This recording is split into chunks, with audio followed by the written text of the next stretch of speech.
New Vitamin Water Zero Sugar Pineapple Passion Fruit is packed with vitamins, just like the amount of peas we packed in that sentence. It's packed like your tote bag, the one you stole from your ex, or your overpriced half a studio apartment, or extra rushed rush hour traffic. Packed like your calendar. Triple booked at 5, of course. Grab a vitamin water. Did we mention it's packed with vitamins? The family that vacations together stays together. At least, that was the plan. Except now, the dastardly desk clerk is saying he can't confirm your connecting rooms. Wait, what? That's right, ma'am. You have rooms 201 and 709. No, we cannot be 5 floors away from our kids. The doors have double locks. They'll be fine. When you want connecting rooms confirmed before you arrive, it matters where you stay. Welcome to Hilton. I see your connecting rooms are already confirmed. Hilton, for the stay.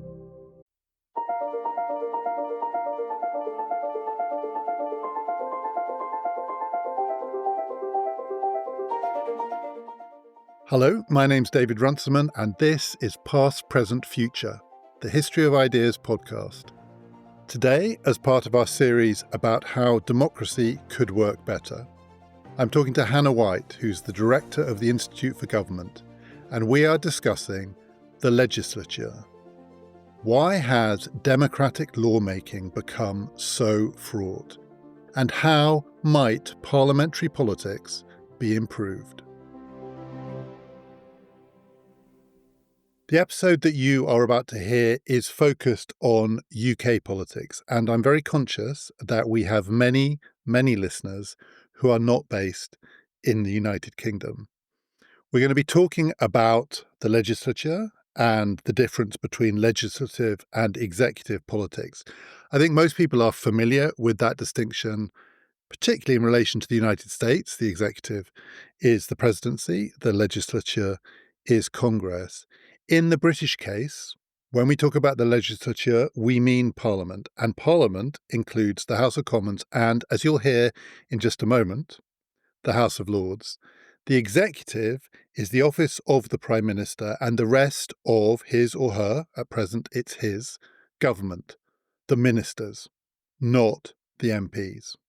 That should all be clear as we go along, and we're not just talking about Britain. We are also talking about things that I hope resonate with you wherever you are. Hannah, we're going to talk broadly about Parliament, focused on the UK Parliament and how it could work better. But I want to start with the question of second chambers, because it's a subject that comes up a lot when people think about how democracy could work better. Somehow the focus sometimes seems to be on second chambers because it feels like it would be easier to reform second chambers than the primary legislative chamber, though, as I think we're going to talk about in the UK case, there's not much evidence it is that easy to reform it because we've still got the House of Lords. But in an ideal world, what is a second chamber for? Leaving aside the practicalities of how it works in the UK, what would you want a second chamber to do if you could construct one from scratch? Well, there are different functions, and different second chambers prioritise different aspects of the potential role that a second chamber can play. But normally, a lot of the value comes down to the ability of a second chamber to really enhance the scrutiny of legislation, to make sure that expertise is brought into the process often, maybe a slightly different political perspective, because second chambers, if they are elected, are often elected on a different system or timescale to the first chamber. They can sort of introduce a slower pace into the process somewhat. If you have only a single chamber, then a government with a strong majority can really race through a legislative programme. And having a second chamber means that the government has to really think about how it's going to pace and get its programme through. In other places, the most important role for a second chamber can be about representation. Often it's about having either certain minorities adequately represented in the legislature or certain geographies. If you have a federal system or a system where you need to make sure that the whole of a country is adequately represented, you can do that through a second chamber. So it can be a variety of these things. Obviously, in the UK, that latter role is less of a feature. And it feels like those versions are pulling in pretty different directions in the sense that, this is putting it a bit crudely, but One way of thinking about it is you want it to be less democratic than the primary chamber because you think the job is expertise, it's scrutiny, it's bringing in perspectives from people who might not get elected under a normal system. Or there's the view you want it to be more democratic, depending what you mean by democracy, but more representative in certain ways. And presumably it's very hard to be both. It is. And I think one of the reasons we sometimes don't get very far with our debate about the House of Lords here in the UK is that people are coming at the desire to reform the House of Lords without a clear consensus about why you would want to do that. And I think we often resort to debates about numbers and processes of how you might get people to retire and sort of the minutiae of the structure of a second chamber, because some people are saying we must reform the House of Lords because it is insufficiently democratic and it looks like an anomaly, particularly although the Labour government is now dealing with this issue because of the presence of hereditary peers up until now. And other people are saying we want to make sure this is a really strong expert house, which is not going to get caught up in the same political battles which will be going on in the Commons, but is bringing something different. And as you say, it is quite hard to achieve both those things simultaneously. Does the present House of Lords, do you think, do that job of improving legislation? In your experience of it, does a bill that goes into the House of Lords and then comes out again often look better? Can we say that that is actually being fulfilled, that function? I think I would say it is, yes. And particularly as the House of Commons is getting less and less good at scrutinising legislation, in some ways the House of Lords is really the only place in which that is happening. And I think it's quite important to be clear what is going on in the legislative process, because sometimes if you can't see the government being defeated and lots of visible, dramatic sort of moments on the floor of the House, people think, oh, what difference is this actually making? But actually, a lot of what happens in the legislative process is almost sort of behind the scenes. You end up with a debate, a point being raised, which leads to a subsequent government amendment, the government accepting a point and deciding to amend its own bill, which is then pretty much invisible to the outside observer. And then occasionally you do have battles on the floor of the House.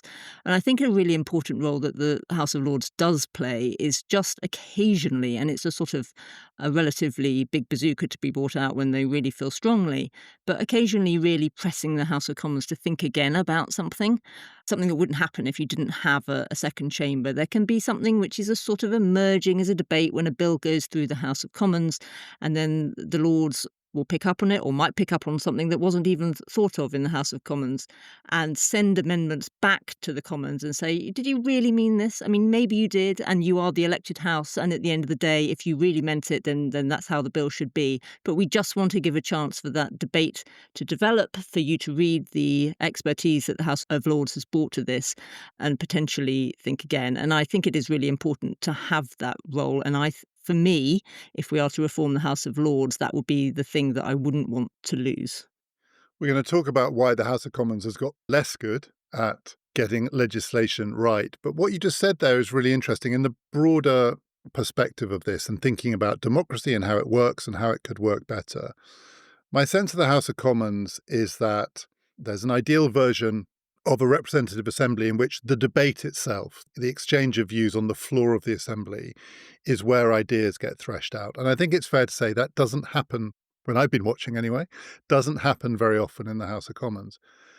But if it's true that in the House of Lords, things that are said in debate, so not just in committee or off stage, but in the context of a debate in the chamber about a piece of legislation, actually are the things that make the government pause or reflect, that is quite rare. I mean, I hadn't quite appreciated that, actually. If that is happening, that's a little closer to some versions of the ideal legislative process.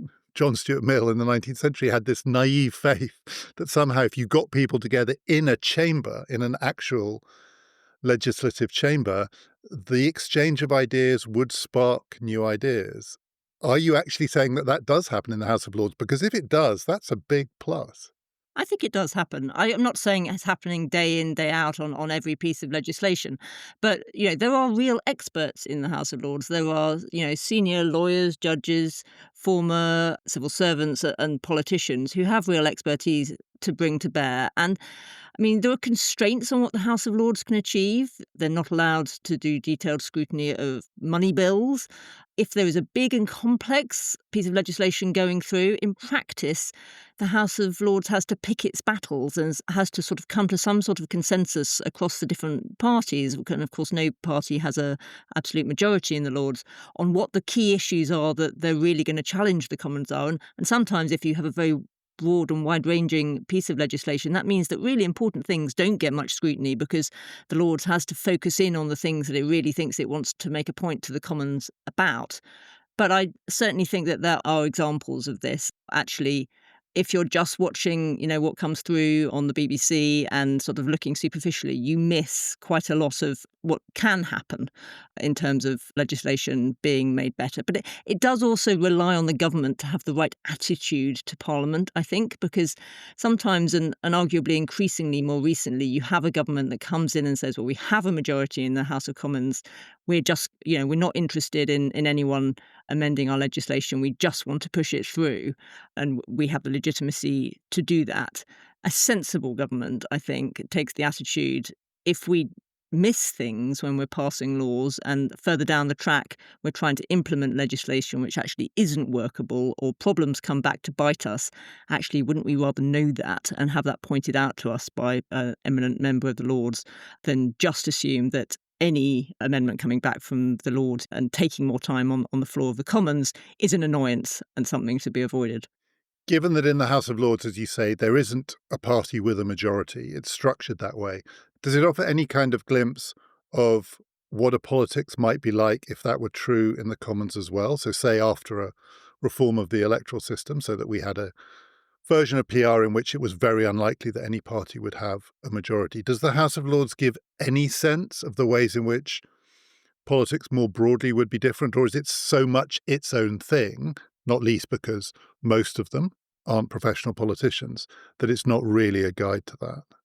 I think that's a really interesting question. I think probably I would look at other Westminster-style democracies with elected chambers, multi-party elected chambers, before I looked at the Lords, partly just because the procedures of the Lords and the Commons have developed in such different ways.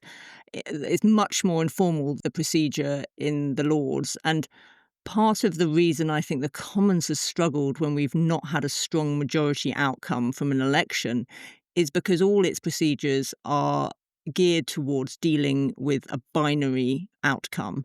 And that's to do with, how much time the main two parties get on the floor of the House to talk about things, what roles they get in the parliamentary system, and those sorts of things. And as soon as you have a strong third party, which you do at the moment with the Lib Dems and you did with the SNP, the system really disproportionately disadvantages that third party. And so I think if we were to regularly get to a situation of having multi-party outcomes from elections, and arguably this is something that Parliament ought to start doing already, we really need to look at those procedures and think about actually how you would have to balance the opportunities in the House, time, roles, and those sorts of things to reflect that sort of electoral outcome. At the moment, I think every time it's happened, we've told ourselves it's an aberration and we can muddle through with basically the very binary procedures that we have in the Commons. Actually, I think we ought to be thinking seriously about how you would change procedures in a way. But it's not in the interests of the Conservatives and Labour to do that thinking, really. They'd like to maintain the idea that one or other of them is always going to be in power, and so that sort of work isn't needed. And one of the weirdnesses of now is it's almost surreal the way in which, as you say, the Liberal Democrats did very well in the last election. They have got a lot of MPs and they're almost invisible, and it feels like they're invisible even in the Commons. The party that had 5 now has 4. Is everywhere. Nigel Farage himself, but also Reform, they loom as a kind of unofficial opposition with no institutional mandate for that role at all. I don't know if you feel it would be different if the Liberal Democrats had some kind of institutional purchase on the government that whatever reforms gave them because they came a very good third. or really still in the Commons, politicians look at the opinion polls and the person who's ahead is the person that they focus on? I think it would be iterative. Obviously, as I've said, I think it would be desirable to sort of revisit Commons procedures and think seriously about them, even where we are now, without even more sort of multiple opposition. I think the Lib Dems went into the last election with a very local set of campaigns and far fewer national policy platforms. I think if Parliament gave them and expected them to have more opportunities to be putting forward national policy positions in different areas, more time to challenge the Prime Minister's questions, more opportunities to decide subjects for debate, that sort of thing, it would push the party to have more of those sorts of national policy positions. So you wouldn't end up with a party that, both for its reasons of its own electoral choice in how it was very successful in converting its vote share into seats at the last election, but also because of the lack of opportunities for a third party, it is, as you say, very, very quiet. But also, the point you make about reform, it's not because of the brilliant speeches which are being made by Reform MPs in Parliament or the way in which they're participating in sort of committees or anything like that they're getting attention.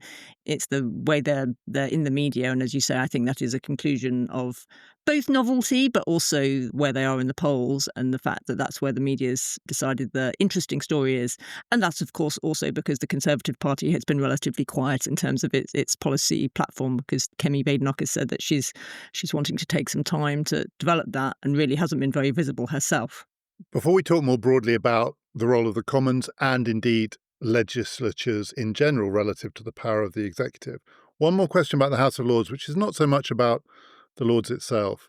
It's a question about how democracies can reform themselves, because I think people inside Britain, people outside Britain, one of the things that really stands out is that politicians have been talking about reforming the House of Lords for more than 100 years. And of course, there have been changes. There have been pretty significant changes.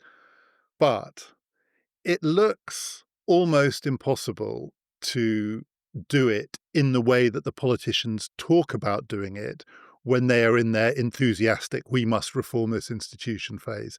It either gets diluted or it gets parked or other things become more important. And maybe other things always are more important. But what does it say about the British system and the ability of a well-established, long-standing democracy to reform itself, that we can't reform the House of Lords? Does it tell us something profound about the difficulty of democratic reform? I mean, I think a big part of it is, as you say, the fact that politicians are often wary of looking like they're focusing on constitutional change when there are, real life problems facing voters, cost of living, immigration. They're wary of saying this is our big focus and looking out of touch. And that's a danger because, as you say, wholesale House of Lords reform is very difficult to do because you're asking the House of Lords to reform itself.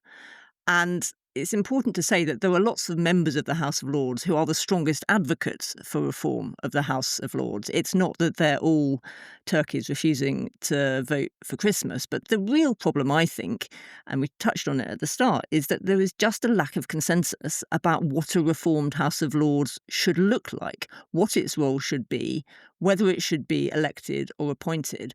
And so even within a party which is saying House of Lords reform is a priority for us, there are normally as many different versions of what a reformed House of Lords would look like as there are people in that party. And that's why I think there's relatively rarely been sufficient political appetite to embark on a big programme of reform, because it's very easy for the House of Lords to make it very time-consuming for a government to pursue a big programme of reform. This is what the Lib Dems found in the coalition government.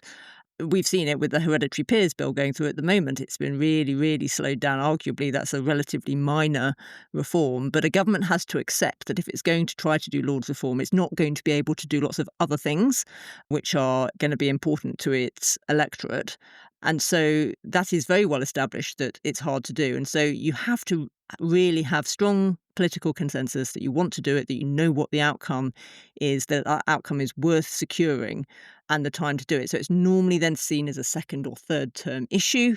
And then the governments that get a second or third term aren't necessarily so frequent or focused on that by the time they get there. I think that the thing that could potentially make the difference, and this is my sort of secret solution for the would-be House of Lords reformer, is that the public need to be given more of a say over what the Lords should be and should look like. I think if you were to conduct and run some kind of deliberative process where you got a public mandate for a certain version of the Lords which was doing something in the way that, say, in Ireland was done over some complex sort of constitutional questions and so on in Ireland, I think it would make it easier to then drive Lords reform through, because you would not just be saying, a set of politicians have managed to get enough will behind doing this that they're embarking on it, but you'd be able to say the public has endorsed a certain view of what the Lords should be, and if you stand against it, it's the public's view that you are seeking to oppose. The way you described it up front and what you've just said seems like the solution to this problem, but the way you described it up front, you can see that not just British politics, it could happen in many democracies, but maybe it is really happening now in British politics, can get stuck in a vicious circle where constitutional reform of any kind, changing the way we do politics, is too time-consuming when the public want action on bread and butter issues, cost of living issues, and politicians feel that they can't devote time to it. But the reason there is so much frustration with politics is politics isn't working particularly well. And you can imagine that spiraling in a way. We have less and less time for constitutional reform because the public is so impatient. But the public is so impatient because their politics isn't working well. And it does feel like the only way to square that circle is to, as you've said, give the public a stake in this. Even that could be a version of it, because a deliberative assembly, a deliberative process on the House of Lords requires a government to take seriously the idea that deliberative politics is one of the ways in which they might want to reform the system, and that means they've got to devote time and energy to selling that. But still, if you don't do something like the thing that you described, it does feel like you get in a spiral in which politicians never have the time to reform a system that's not working because the public is so angry with the system that's not working that they don't have time to reform. Yeah, exactly. And I mean, I think the other alternative is that you end up with major constitutional reform in some kind of crisis situation. I mean, frankly, and you're the expert on this, David, but if you look back through history, most countries do major constitutional reform in some kind of crisis situation, after a war, after independence, something like that. And constitutional change done in a crisis is not necessarily a recipe for constitutional change done well. I mean, the other circumstance I can conceive of where we might end up with House of Lords reform in the sort of near to medium term here is if a party which is very under or not at all represented in the House of Lords wins significant political power and has an agenda for Lords reform, so that they really don't care what the current members of the House of Lords will think about a thing and have enough numbers to try to push something through, and it becomes a sort of totemic, symbolic for them way to demonstrate that they are moving against vested interests and institutions and elites in a way that actually tallies with their political programme, when perhaps they don't have clear ideas about other things they can do on the domestic front that they know to be effective and that will take their constituency with them. But that, naming no names, but say Reform won a majority at the next election, that would be more likely, in my mind, to be a version of the crisis reform than there is a political incentive to do this, because you can imagine it being driven simply by a Commons and a Lords that are so out of kilter on even what kind of legislation they're willing to contemplate, say on questions of human rights or whatever it is, that actually it becomes a early 20th century style showdown. And after all, the big reform of the House of Lords happened before the First World War in crisis circumstances. That was the big change. The House of Lords' power was neutered. And you could imagine a 21st century version of that, but that would be, to my mind at least, that would be closer to crisis politics than constitutional reflection.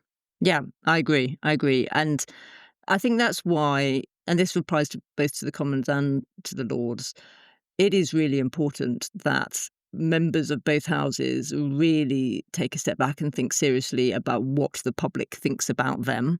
I often, having worked for quite some time in the House of Commons, I often think that people elected or appointed to the two houses are the least well placed to really have a realistic view of those institutions themselves, because they are the people who've chosen this as a meaningful way to spend their lives and to make a difference, and they are the most convinced of the value of the system as it currently operates. And I think too often they say, oh, well, if only people, or they didn't say, but their implicit thought process is, if only people really understood what we're doing here and how valuable it is, they would get it, and actually they would see that actually this is the right way to be doing things. And that just isn't a good basis for people to have a sort of burning platform and think, actually, how do we need to do things differently? Do we need to listen as well as tell? And for my money, part of the answer should be about more processes which actively bring the people's voice into Parliament, not just relying on constituency MPs to do that. To be fair, I don't think it's only politicians who are guilty of that vice. Academics often say, if only people knew how hard we were working, they would respect us more. It's probably true of every profession, actually, that people think, if you knew just how difficult this was. On the Commons itself, then, the members of the Commons, they presumably have some idea of in how little regard they are held. They discover it at election time apart from anything else. But the way that the Commons works now, it's often held up as an example, the British House of Commons, of something that may be a wider trend, maybe even a global trend, in which the role, the power, the authority of legislatures is being progressively downgraded relative to the hold of executives on government and on lawmaking. And this could also be a kind of vicious spiral. The more the legislature shrinks in its visibility, the more the executive grows, the more frustrated people get with the legislature. The least popular institution in the United States is the House of Representatives. I don't know if it's the equivalent for the Commons here, but the House of Representatives, which is meant to be the people's house, after all, it's meant to be the one that is closest to the people, is the one that the people really hate. And part of it, I think, is a sense of its relative impotence. Do you think there's anything like that going on in the UK, that the Commons is attracting frustration because people are aware actually it is losing power, and as it loses power, it attracts more frustration? I can see that is a good description, as you say, globally, of certain sorts of legislatures. I guess maybe more those in systems with a presidential role rather than in sort of Westminster-style democracies. I actually think there's sort of evidence to the contrary in a couple of ways in the UK. The first is that the executive here has always been more powerful, had more control over how the Commons spends its time and the agenda of the House and so on than in many other similar democracies. We've always had a very strong executive here.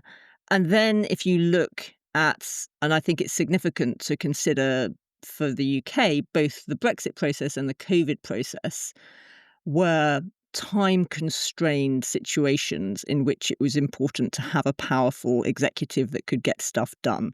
And the MPs and ministers who were around during those two extreme situations for our governing system got used to, as governments, being able to pass legislation quickly and to take powers in law and to use those powers to do things which were sort of agreed to be important things for the government to be able to do. And so in some ways we have a generation of politicians who that's their lived experience of Parliament in the last decade. But at the same time, I think you have a set of MPs who increasingly are becoming less biddable and less loyal to Parliament, more focused on their own constituencies, more likely to have some kind of local link than necessarily in the past, more willing to put what they see as their assessment of the interests of their own constituents over those of their party in power. They've also seen relatively successful examples of backbench organising, starting with Brexit, with groups like the European Reform Group, and then you had the COVID Recovery Group. And these were groups of backbenchers who got together to work to change the policy of government on these important issues, and they were quite successful. And so you got to a situation where, Boris Johnson came in and had his majority of sort of 80 seats, thought he was going to be able to do whatever he liked, actually discovered that wasn't necessarily the case. Rishi Sunak certainly similarly. And now we've just had the situation with the Starmer government with an even larger majority having to significantly reform its welfare legislation because of the extent of backbench unhappiness in the first year of the first term of a new government, when you might think that MPs would be at their sort of most loyal and keen to push through a new government's agenda. So I think actually having established, a situation in which the executive expects to get its legislative programme through very strongly and easily, there's a bit of a reversal on the part of the expectations of backbenchers. This episode of Past, Present, Future is sponsored by Babbel. In making this podcast, I am very conscious that I struggle with words and phrases in languages that aren't my own, particularly pronunciation, as listeners are sometimes kind enough to point out. I lack confidence. Language learning was not my happy place at school, and I'm paying the price now.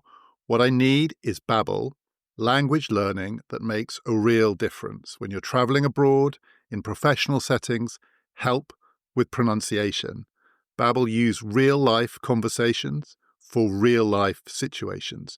You can learn French, German, Italian. I've needed help with all of those languages recently, and many, many others. And right now, Babbel is offering PPF listeners up to 60% off on their subscriptions. Go to babbel.com/pastfuture. That's BABBEL.com/pastfuture, one word, to get up to 60% off. Valid for a limited time only. As a sports fan, I have to confess. Sometimes the game gets kind of boring. That's when I unfold my Samsung Galaxy Z Fold 7 and use multi-window viewing on its large screen. Boring game? I'm checking out my fantasy baseball league at the same time. Score still 1-0? I'm replying to emails in the other window, scoring points with the boss. Semifinals finally getting exciting? I'm buying tickets to the finals and booking my flights. Can your phone do that? The new Galaxy Z Fold 7. Get yours at Samsung.com. I'm really interested in what you say. I hadn't really thought about this, that the politicians who are coming into Parliament now maybe have more of a local connection, maybe feel in some ways that they are more accountable to their constituents than they might have done in the past. Also, in the case of this government, I mean, I think it is a familiar thing, but I think it's the extreme version of it, which is the curse of a big majority, because it's also true that many of them do not expect to be there for more than 5 years. Many of them won on very small majorities, and it is also an age of much more volatile politics. We know that in elections, it used to be thought it took, a couple of parliaments at least to overturn a big majority, and now there's a feeling anything could happen next time. The whole thing could be turned on its head again, and that is going to make people less biddable. If you think you're in Parliament for 5 years as a backbench MP and then you'll probably lose your seat, and you ask yourself, what am I here for?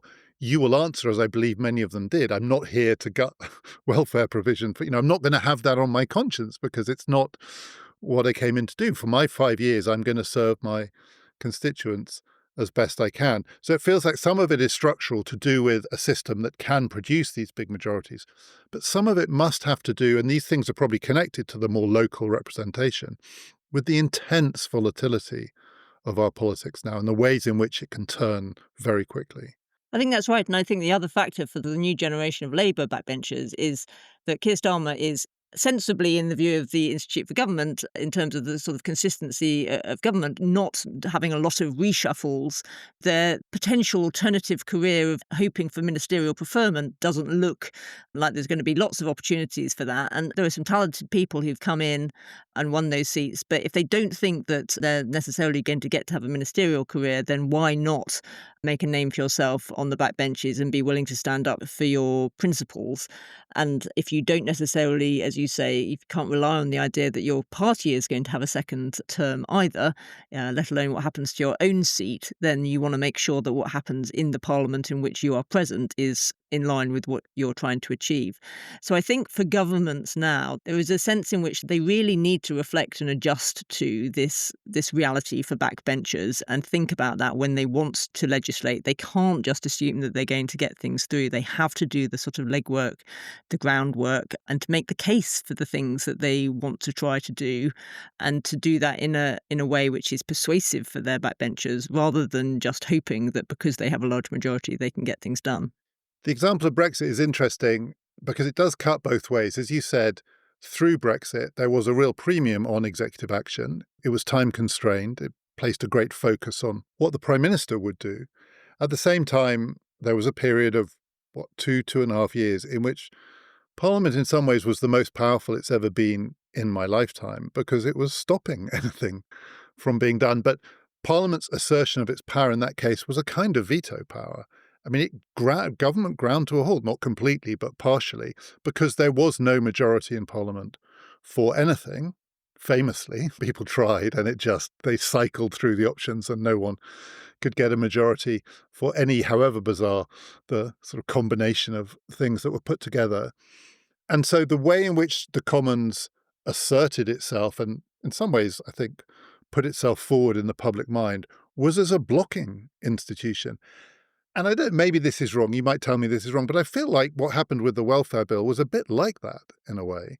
The welfare bill showed people, actually, even a government with a big majority, new in office, I know a lot of the optimism has gone, but still 1 year into what could be the first of a number of terms, you'd think there would be some wind in their sails. And they just ground to a halt over this thing because a group of backbench MPs turned out not to be biddable. But what you got was a gutting of the bill, essentially. I mean, it was almost farcical in the end. They just took out the bit that the MPs didn't like. So it's as though the Commons reveals its power, but in a very negative way. It doesn't feel, certainly in that case and in the Brexit case, it didn't feel particularly constructive.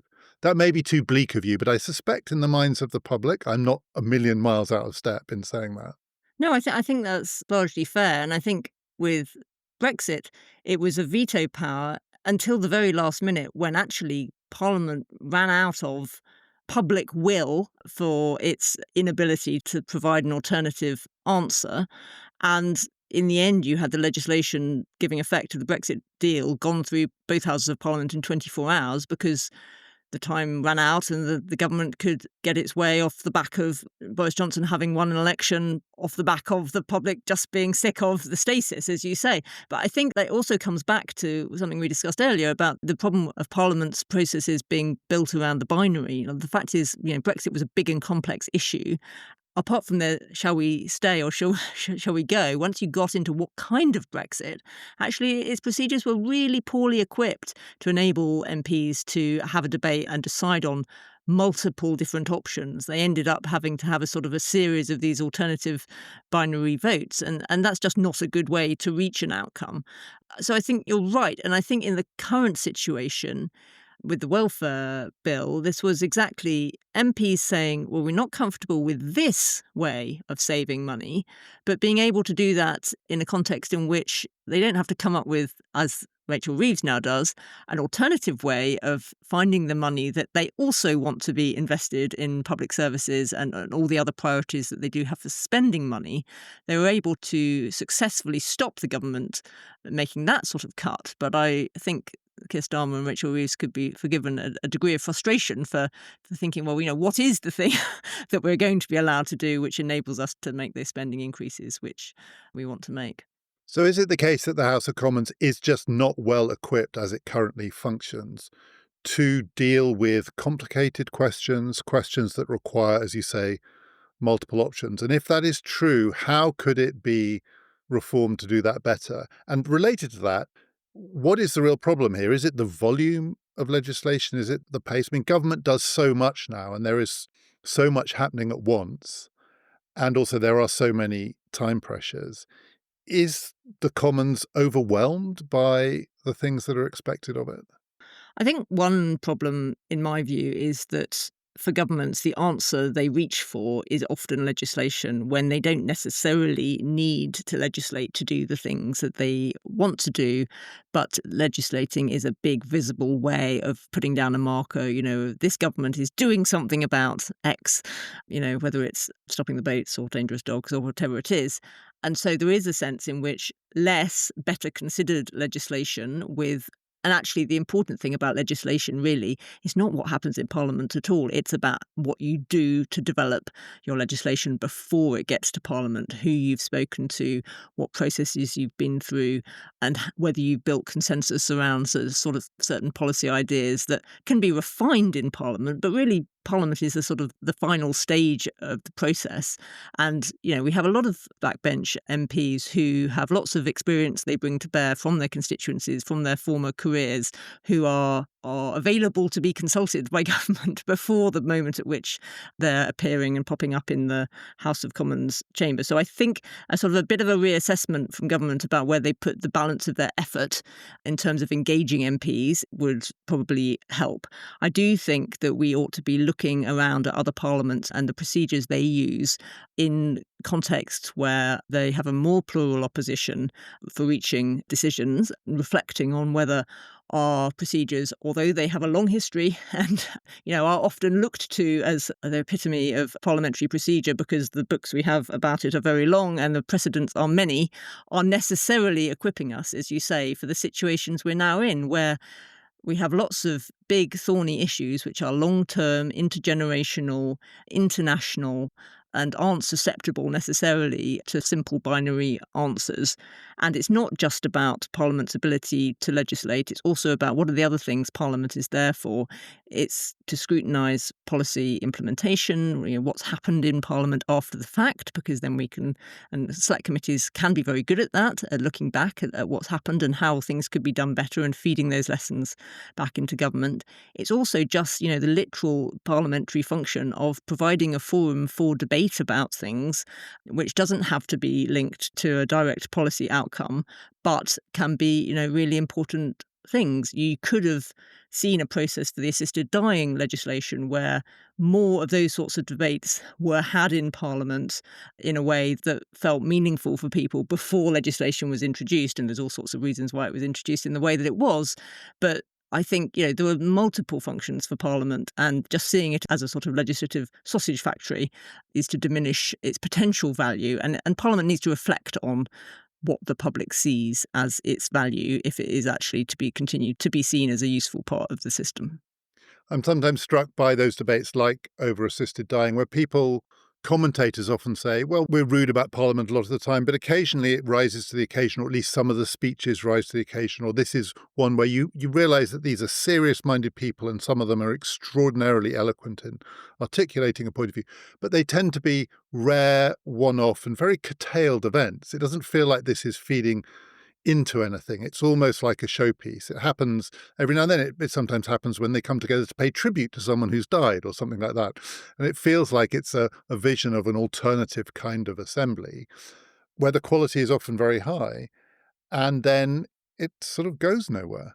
I mean, it's often the occasions on which the party politics are less present for some reason, where it's an issue of conscience, sometimes when it's about a decision to go to war or something like that, where there are big issues of moral principle. It's also a question of situations where the timing of these things, sometimes what you need is enough MPs to have had enough time to reflect on an issue to be able to bring their expertise and their thinking to bear, because Parliament is very busy and the legislative programme is very packed. And often, I think, with everything else that they're doing, MPs don't have or decide to prioritise the time to engage in legislative business in the way that we might like. And they do see themselves, I think, more and increasingly more as constituency focused. You can't get the same kind of bang for your buck in terms of telling your constituents that you're doing something for them from sitting on a bill committee, going through clause stand part debates, as you can from going on a constituency visit to open a school, or even sitting on a select committee and asking a relevant question of a minister, which then you can clip and put on your YouTube feed.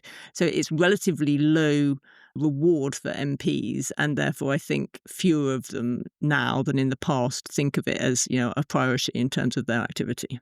As you said, people look to the British Parliament. It's the oldest one. The books are longer. There are more of them. Which ones should we be looking at? If you were given a free hand to reform the way the British Parliament works, where would you send your fact-finding teams out to study how the other ones, the better ones, are working? Where does it work best? Is there a view? Is there an Institute for Government view of which Parliament works best in the world at the moment? I don't think there's any one parliament that gets it all right. That this is the interesting thing. I mean, I think I mentioned earlier the Irish Parliament and the way in which they made use of a citizens' assembly, which the government didn't just decide to set up a citizens' assembly to look at questions like abortion, for example, but they said the outcome from this assembly will go directly into the legislature for consideration, and then there'll be a referendum on this. So it wasn't just advisory. It was actually, we see this as actually part of the democratic process. And that gave a certain weight to the outcome, which actually meant that, the House of Commons has dabbled. We had a citizens' assembly on climate change, for example, which was commissioned by 6 select committees, but really that may have had some influence over their subsequent agendas, but it didn't really lead to anything. So I think that's a good example of how deliberative processes can be built in. I think you don't have to look so far afield again. If you look to Scotland, their committee system is different to ours, and I wouldn't advocate us actually adopting their system, which has committees which do both scrutiny of legislation and scrutiny of government policy and administration at the same time. I wouldn't advocate that for various reasons, but actually what I think I would say we should take from that is that having a set of MPs who have expertise in a certain area of policy then scrutinise legislation can be really beneficial. One of the things the OFG's argued is that you should have in the legislative process a sort of optional select committee stage where the relevant select committee for any bill could say, actually this bill coming through, we'd like enough time built into the agenda for us to do some evidence sessions on this bill, please, before you go to the detailed scrutiny stage. And rather than having, as happens now, a group of random MPs do some evidence taking on a particular piece of legislation, you would have actually the expert MPs who are the ones who do the day in, day out scrutiny, say, of the Home Office, then looking at an immigration bill as it started its passage through the Commons. So those are just a couple of examples. As I say, I wouldn't say there was any one shining example, but there is much we can learn. And one of the dangers, as with many other things, as you say, is that we always look internally and assume that answers have to be invented in Westminster to have any value. And actually, that's very far from the truth. Presumably, it's also true that legislatures around the world are facing similar challenges to the British Parliament. The challenges of being responsive and accountable in an age of incredibly rapid news cycles and social media, and just being so contactable and open to their constituents. And at the same time, there is a premium on executive action. It feels like there's a premium on executive action, not just in the sort of flagship examples of countries where the executive is throwing its weight around, but more generally. Is it right to think that the public seems to be hungry for stronger executives and more executive action? There are sometimes polls that suggest that people's frustration with parliaments and with politics generally, representative politics, has led to a new appetite for stronger executive government. It's sometimes framed as strongman government. I don't think you have to use that word, but a stronger executive that gets things done quicker, bypasses some of the snares and snags in the way. Do you think it's right that there really is a genuine public appetite for more of that? It does depend on the circumstances. I think there was certainly some piece of polling or a survey that found that quite strongly and alarmingly, I think, during the Brexit years. And during that time we were discussing when Parliament was very much standing in the way of progress of Brexit, couldn't agree on what alternative outcome it wanted to what the government was pursuing. And there was a strong sense in one of those surveys that people just thought, well, we just need a strong man who doesn't have to bother with Parliament. I think actually the polling on that has shifted again since and moved away from that in the UK, that actually people, when you tend to ask them slightly more nuanced questions about this, do see the value of, different people's votes being represented in the system, it not just being a sort of winner-takes-all type situation. But I think there is no getting away from the fact that if you have political parties who are willing to say there can be simple answers, and all that's standing in the way of that simple answer becoming reality is not the sort of complexity of achieving something legislatively or organisationally or in the implementation of policy, but just the fact that this set of MPs are opposing it, then that's a quite nice, simple answer, isn't it? That actually, if you can just change those people or, again, do away with that institution or reduce its power, you can have the thing you want. So I don't think we're there yet in the UK, but the more that politicians are willing to have a politics of sort of easy answers, the more there is a risk that the public says, OK, well, why are we worrying with all this sort of parliamentary debate and representation business? So to finish, I want to offer you a scenario, and then I want you to tell me of the various things we've talked about, which way you think it's likely to go, which is the possible scenario after the next election. So we have a parliament now where there is a government with a big majority, so it is working in a way that is familiar, even though I think the government is being surprised by the ways in which it's frustrating, but it is still familiar. I think the curse of a large majority is not unique to Keir Starmer. But it's also an unusual parliament for the reasons we talked about. There is a powerful third party. There's quite a powerful fourth party in the SNP. And there is a very powerful, I don't know where they are in the list, seventh. There are fewer of them than there are independents. But wherever Reform are, dominating the political agenda.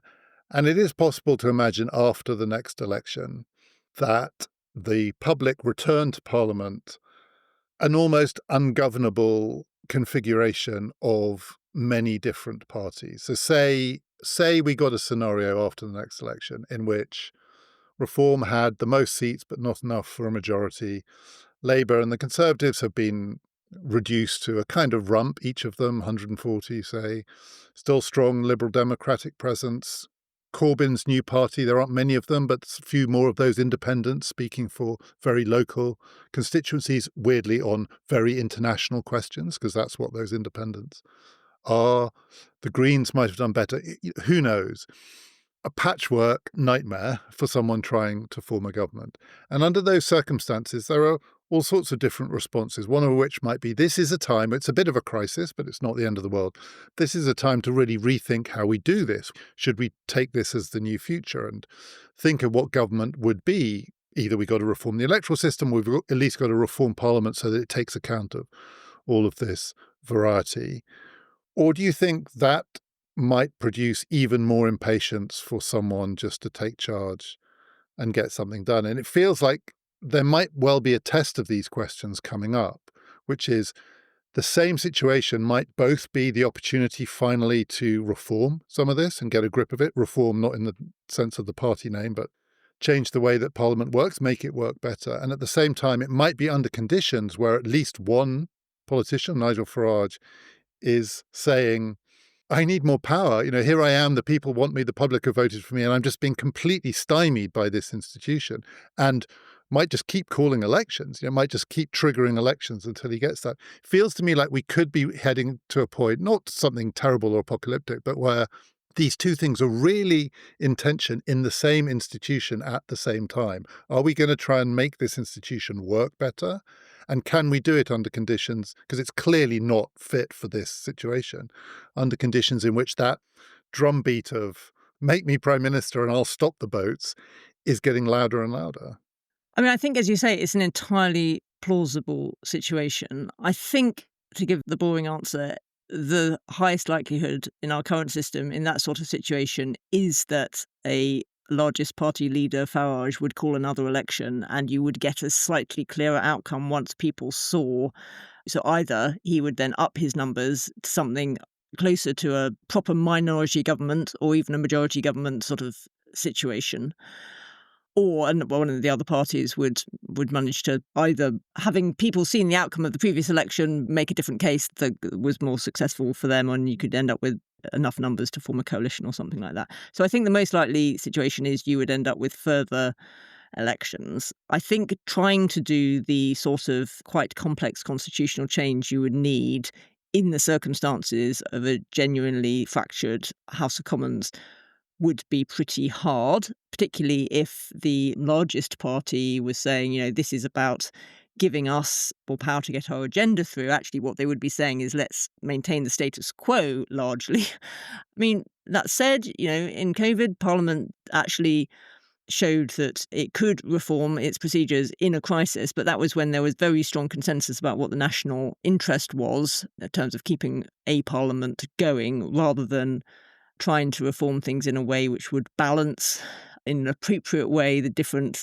party interests of a multi-party system. This is why I said earlier, I think this thinking needs to be done now. You need to do it in a situation where you're not already in that very difficult situation, and think through the principles of how you think it should work. The thing that I think is less likely, weirdly, in that sort of scenario you described, David, is that you would end up with electoral reform in terms of the voting system, because I think what a Reform Party, which hitherto has been quite keen on the idea of some form of proportional representation, would conclude from having come out as the larger party, even if not able to form a government, was that actually first past the post could work for them. So they'd be less keen in that sort of situation, I think, necessarily to start advocating for electoral reform. You don't think there's any scenario in which British politics doesn't do grand coalitions? It does coalitions reluctantly, if at all, but that there might be a grand coalition of the other parties, including some like the Labour Party, which might have realised its future now is only secure under some kind of electoral reform system, to cobble together a government to change the system, not just to keep reform out, but they all, bar reform, recognise it's in their interest. Maybe even the Conservative Party too at this point. Who knows? I doubt it. Seems unlikely, certainly not under Kemi Badenoch, or Robert Jenrick, so someone else. But anyway, they see it as in their interests to seize the opportunity of the prospect of a Farage premiership being reinforced by another election to finally make the change. I mean, I think that is the most likely scenario in which you could end up with electoral reform. I just think the noise would be so loud from reform, which is very good at the kind of getting media attention and so on, and also making the case that, all these other parties are a sort of uni-party who are basically all have the same policy agenda and they're trying to keep us out. And so I think in that scenario, obviously if you're going to do electoral reform, what you really want is broad-based consensus across the political parties that, this is the way forward and it needs to have legitimacy. Those would be pretty bad circumstances in which to try to introduce it if you had reform sort of crying foul from the sidelines and telling people that this was just a way to stop the will of the people being expressed. Which does make it sound very hard to reform a system like this while it is functioning. It is under so much pressure in so many different ways. And to go back to what we were saying earlier, you can imagine the kind of crisis scenario in which it has to change, but no one should wish that kind of crisis on any system.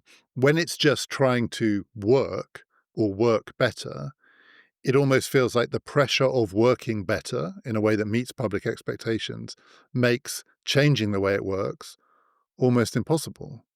On the one hand, that sounds entirely logical, doesn't it? And I think as soon as you are a victor in the system, your incentive to change it just ebbs away. On the other hand, you and I both can point to examples of when the parliamentary system has been changed, normally in, as you say, relatively extreme circumstances, and in more minor ways, but important ways, in the sort of cracks and wedges type sort of thing.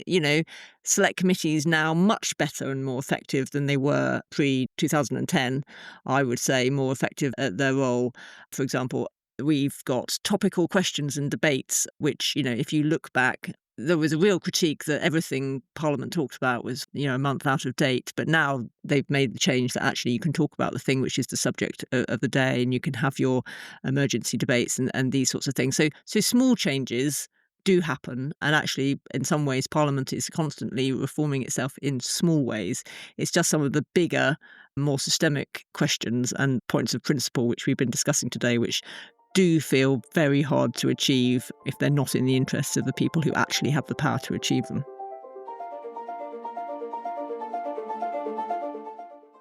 The second half of my conversation with Hannah White will be available on PPF Plus on Saturday.